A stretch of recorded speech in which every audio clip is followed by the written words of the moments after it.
शरद पूर्णिमा के बाद प्रतिपदा तिथि यानी एकम तिथि से अगली पूर्णिमा तिथि तक कार्तिक स्नान किया जाता है।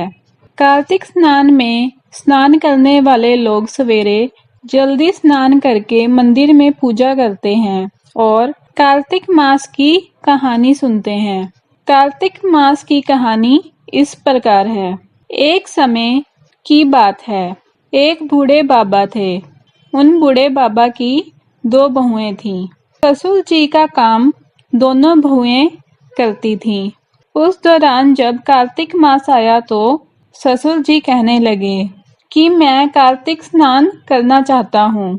तो बड़ी बहू ने सुनते ही मना कर दिया और कहा कि आपके कार्तिक स्नान का काम मुझसे नहीं होगा, आप छोटी बहू से कह दीजिए। इसके बाद ससुर जी छोटी बहू के पास गए और कहने लगे, बहू, मैं कार्तिक स्नान करना चाहता हूँ। छोटी बहू सीधी सादी थी। उसने कहा कि पिताजी, आप बताएं मुझे क्या करना होगा। इसके बाद ससुर जी कहने लगे कि ज्यादा कुछ नहीं करना बेटा, रोज मेरे नहाने के लिए पानी भर देना, मेरी धोती धोकर सुखा देना और दोपहर का खाना बना देना।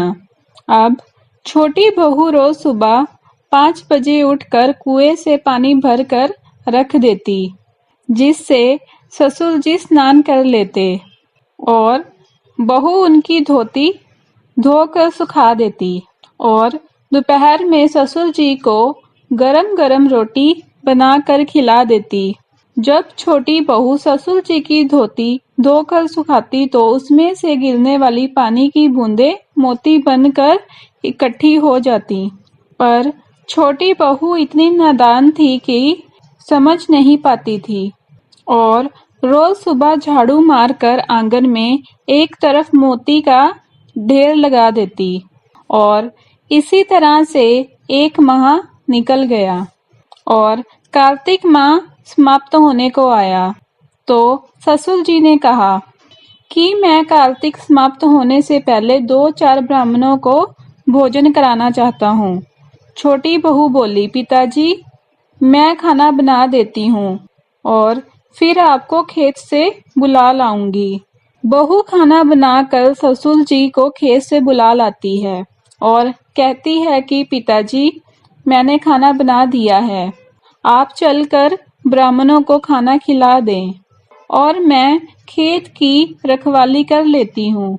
यह सुनकर पिताजी घर को चले जाते हैं। अब छोटी बहू सोचती है कि कार्तिक महीने में ब्राह्मणों को तो खाना खिला रहे हैं और खेत में से चिड़ियों को उड़ा रहे हैं। राम जी की चिड़िया, राम जी का खेत। और यह सोचकर वह चिड़ियों को दाना खाने देती है और चादर तान कर सो जाती है। जब चिड़ियां दाना चुग रही होती हैं तो जो दाने जमीन पर गिरते हैं वह हीरे मोती बन जाते हैं। धीरे धीरे उनका पूरा खेत हीरे मोतियों से जगमगाने लग जाता है। उनके पास ही बड़े भाई का खेत था।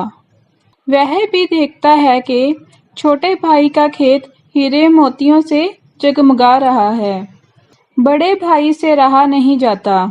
वह अपने पिताजी से पूछता है कि इसका क्या कारण है। पिताजी कहते हैं कि बेटा, हम पर तो कार्तिक महाराज की कृपा हुई है। बड़ा भाई जाकर अपनी पत्नी को सारी बात बताता है। उसकी पत्नी के मन में लालच आ जाता है और वह मन ही मन सोचती है, ससुर जी ने तो पहले मुझसे कहा था, मैंने क्यों मना कर दिया। अब वह साल भर इंतजार करती है कि कब कार्तिक मास आएगा और जब कार्तिक का महीना आने वाला होता है तो जाकर ससुर जी से कहती है कि पिताजी, इस बार आप कार्तिक स्नान नहीं करोगे। ससुर जी कहते हैं कि बेटा, इस बार मैं कार्तिक स्नान नहीं करना चाहता हूँ, अब मेरी उम्र हो गई है। ऐसा सुनकर बड़ी बहू चिढ़ जाती है और गुस्से में कहने लगती है कि आपने छोटी बहू को तो माला माल कर दिया, अब मेरी बारी आई तो कहने लगे कि मेरी उम्र हो गई है। नहीं पिताजी, आपको कार्तिक स्नान करना ही होगा, ऐसा कहने लगती है। ससुर जी भी थक हार कर हाँ कर देते हैं। बड़ी बहू हीरे मोती के लालच में ससुर जी का बहुत ख्याल रखती है। सुबह कुएं से पानी लाकर उनके लिए भर देती है। उनकी धोती धोकर सुखा देती है। धोती सुखाते वक्त उसे निचोड़ती नहीं थी जिससे ज्यादा पानी गिरे और ज्यादा मोती इकट्ठे हों, लेकिन उस पानी से कोई हीरे मोती तो नहीं बने, पर जमीन में गड्ढे जरूर हो गए। इधर कार्तिक मास समाप्त होने को आया तो उसने अपने ससुर जी से कहा कि पिताजी, एक ब्राह्मण को न्योता दे देती हूँ। और वह जल्दी से खाना बनाकर ससुर जी को बुलाने खेत चली गई और खुद खेत की रखवाली करने लगी।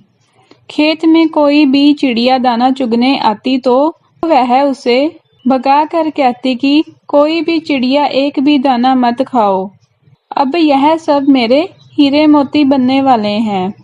धीरे धीरे शाम हो गई और शाम तक उसके खेत में कोई भी हीरे मोती का खेत नहीं बना, बल्कि उसके खेत की फसल की बालियों में दाने भी नहीं रहे।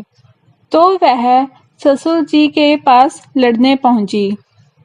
तब ससुर जी ने कहा कि बहू, तूने तो देखा देखी लालच में मेरी सेवा करी, जबकि छोटी बहू ने तो निस्वार्थ भाव से मेरी सेवा की थी, इसलिए उसे कार्तिक महाराज की कृपा मिली है। और तूने देखा देखी करी, लालच करा तो तेरी फसल भी खराब हो गई। हे कार्तिक महाराज, जैसे आपने छोटी बहू पर कृपा करी वैसे ही सब पर करना, और जैसे बड़ी बहू पर करी वैसे किसी पर भी मत करना। कथा अधूरी हो तो पूरी करना और पूरी हो तो मान लेना। जय कार्तिक महाराज की।